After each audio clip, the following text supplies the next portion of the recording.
Dans l'évangile de Jésus-Christ selon saint Marc. En ce temps-là, Jésus s'en alla, ainsi que ses disciples, vers des villages situés aux environs de Césarée de Philippe. Chemin faisant, il interrogeait ses disciples. Au dire des gens, qui suis-je? Ils lui répondirent, Jean le Baptiste, pour d'autres Élie, pour d'autres un des prophètes. Et lui les interrogeait. Et vous, que dites-vous? Pour vous, qui suis-je? Pierre, prenant la parole, lui dit, Tu es le Christ. Alors il leur défendit vivement de parler de lui à personne. Il commença à leur renseigner qu'il fallait que le Fils de l'homme souffre beaucoup, qu'il soit rejeté par les anciens, les grands prêtres et les scribes, qu'il soit tué, et que 3 jours après il ressuscite. Jésus disait cette parole ouvertement. Pierre, le prenant à part, se mit à lui faire de vifs reproches. Mais Jésus se retourna et, voyant ses disciples, il interpella vivement Pierre. Passe derrière moi, Satan. Tes pensées ne sont pas celles de Dieu, mais celles des hommes.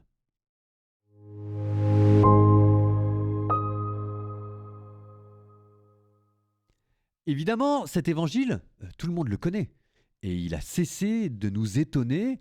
Alors on sait bien que nous sommes tous un peu des pierres qui avons peur que Dieu leur demande d'aller mourir aussi pour lui, ou plutôt nous savons bien que nous sommes aussi un peu des pierres qui avons peur de ce que Dieu peut nous dire. Mais ça, ok, on le sait parce qu'on n'arrête pas de l'entendre.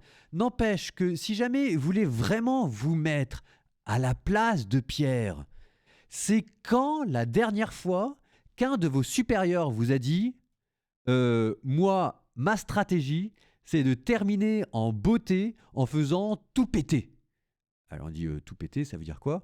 Ça veut dire en faisant un échec monumental. Ce que je vous propose, c'est que ma stratégie à partir de maintenant, c'est bouquet final, on met tout ce qu'on a en réserve, on claque tout notre argent, on sait que ça va pas marcher, mais on y va quand même. Euh, Évidemment que tout le monde prend ce supérieur pour un fou, mais c'est pas tellement ça la vraie question. La vraie question, c'est quand est-ce que vous avez entendu un de vos supérieurs vous dire ça? Alors vous allez me dire au boulot, jamais, et on comprend. Ah, ok, peut-être. Mais dans la vie religieuse, dans votre paroisse, dans la religion, est-ce que vous avez déjà entendu quelqu'un vous parler comme ça?